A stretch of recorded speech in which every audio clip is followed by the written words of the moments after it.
Good morning, welcome to Breakfast with Naga Chetty and Charlie State. Our headlines today. A sharp rise in cases of the Delta variant means the government is considering a delay of up to 4 weeks before lifting England's lockdown restrictions. Honours for the heroes of the coronavirus vaccine rollout. Their life-saving work is recognised by the Queen. You know you make me wanna shout, look my hands jump up. Figures from the world of entertainment are also honoured, including the singer Lulu and Great British Bake Off judge Prue Leith. The royal family out in force as world leaders at the G7 summit in Cornwall are urged to cooperate over COVID and climate. We are doing it for the pandemic, so if you don't mind me saying so, we must also do it for the planet. Good morning. There's no place like Rome. The delayed European Championships got underway with a bang last night as Italy showed why they are one of the favourites, stuffing Turkey. Wales are in the same group, kick off this afternoon. And Raheem Sterling leads the way for sport in the Queen's birthday honours. And in weather, whilst cloud and patchy rain may continue in the northwest of Scotland, for many it's turning sunnier through this weekend, and by tomorrow, for many, humid and hot too. I'll have the details here on Breakfast.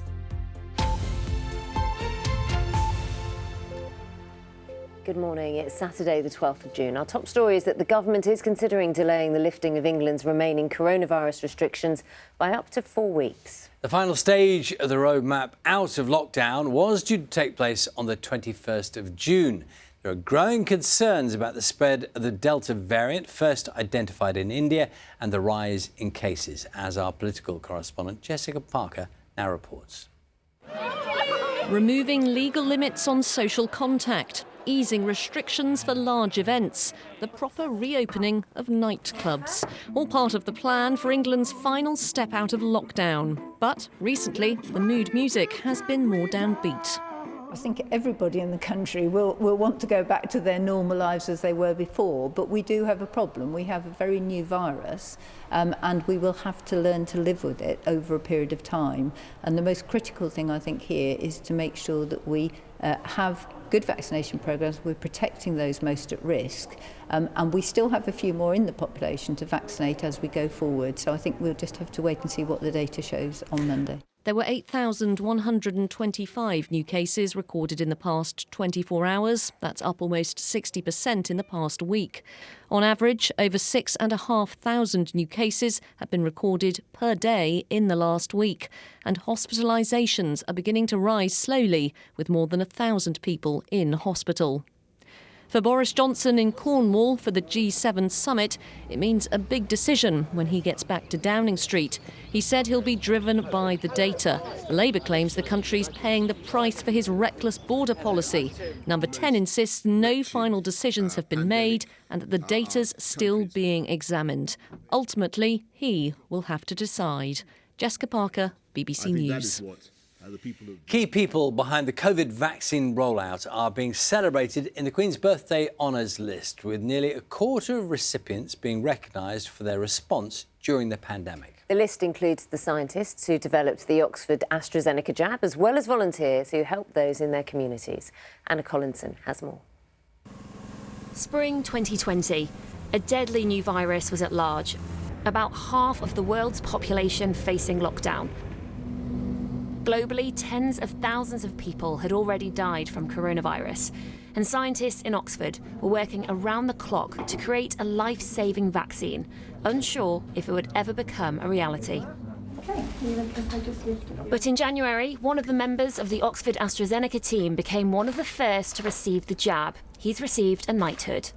I'm obviously delighted to receive an honour, but I am just one cog in the most enormous machine that is involved in making a vaccine, testing it, developing it.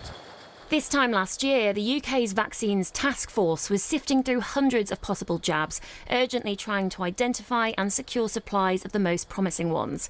Those tough decisions paid off, with 4 vaccines now approved by the UK regulator.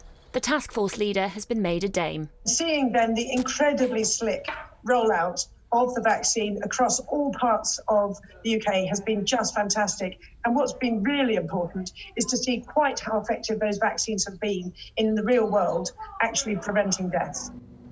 No vaccine is risk-free, but to ensure they're safe and effective, they must undergo clinical trials. Divya Chadamanek played a key role in speeding up this process. If that takes 3 months, what do we need to do to get it down to 2 months? What do we need to do? If you can, that takes normally 1 week. How can we do it in 1 day? Pressure testing the system, pushing people along. There was a lot of pushing.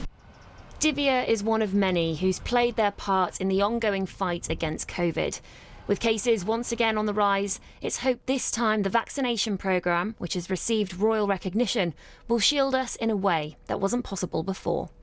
Anna Collinson, BBC News.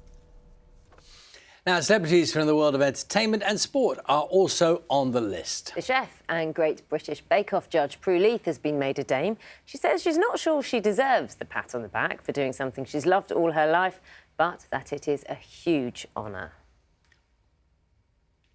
Time is 6 minutes past 6. Talks at the G7 summit will continue today, and it's expected a plan will be agreed to ensure the devastation caused by a pandemic like COVID-19 is never repeated. This comes after the Queen and Prince Charles joined leaders in Cornwall yesterday following the first day of talks. Our deputy political editor, Vicky Young, has more.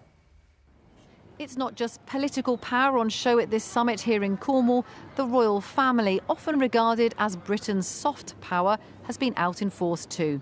Last night, 3 generations of the royal family held an open-air reception at the Eden Project. The Queen joking with leaders as they all posed smiling for a photo. Are you supposed to be looking as if you're enjoying it? Yes, we have been enjoying ourselves in spite of the period. Prince Charles and Prince William then led a meeting for leaders and chief executives from some of the world's largest companies to discuss how the private sector can work with governments to tackle the climate emergency. The fight against this terrible pandemic provides, if ever one was needed, a crystal clear example of the scale and sheer speed at which the global community can tackle crises when we combine political will with business ingenuity and public mobilization. Ladies and gentlemen, we are doing it for the pandemic. So, if you don't mind me saying so, we must also do it for the planet. After 2 days of warm words, photo opportunities on the beach and receptions with the royals, this could be a more challenging day for Boris Johnson. On the agenda are talks with France's Emmanuel Macron, Germany's Angela Merkel and the leaders of the European Union. The practical realities of Brexit, especially the impact on trade in Northern Ireland, are certain to come up. Vicky Young, BBC News, Falmouth. Now, as well as unveiling honours, the Queen is going to celebrate her 95th birthday with the Trooping the Colour later today. For a second year running, the military parade will be pared back, of course, because of COVID restrictions, with a smaller event being held in the grounds of Windsor Castle. Let's go to our reporter, Ben Bullis, who's at the Combermere Barracks for us this morning. Morning to you, Ben, and we can see the horses and some of the soldiers with them this morning. What a beautiful morning you've got. What a gorgeous morning it is indeed, and they've been up since early here getting ready for what is a really big day. These are some of the horses who will be taking part in the parade, and it is a ceremony full of the pomp and the grandeur, but, as you say, in a scaled-down version, as it was last year, a mini Trooping the Colour to mark the Queen's birthday. It'll take place within the grounds of Windsor Castle instead of central London. There'll be none of the big crowds that we normally see, and everything will be done with social distancing to keep everybody involved COVID safe. Some elements will, of course, be the same. The Queen will attend in person. She'll take the salute. There will be the trooping of the regimental colours. This year, those of the Scots Guards. And the Queen will inspect soldiers of the Household Division. And the whole thing will be rounded off with a 41-gun royal salute. It will be a particularly poignant event this year, the first trooping of the colour for the Queen since the death of Prince Philip. And people are being urged not to turn up here in Windsor, not to line the streets, but instead to stay safely at home and watch it on television, the whole thing being broadcast live on BBC One. Ben, I'm not being rude, but it's a lovely day. There are horses behind you. Could you just sort of step to one side, or maybe just to your right? I see one's just popped up in just there. Well, this this is actually Marmaduke Mulligrew. Marmaduke, come on, say hello to everyone at home. Come on. Oh, As you can see, he's having his breakfast. Sensibly, on a big day, you need to have a hearty breakfast, and that's exactly what he's doing. But Marmaduke is actually one of the horses who will be right up at the front of the parade. So if you're watching later the whole ceremony, look out for him. He'll be there, I think, maybe second or third back. But he's going to be one of the stars of the show. Oh, very nice, Ben. Anyone who thought the horse was actually listening to you then, Ben? It was an extraordinary trick you pulled off then, just when you asked him to come forward. There we are again. I'm glad someone does. I'm glad someone listens. We'll see you later on. Thank you. Joyful.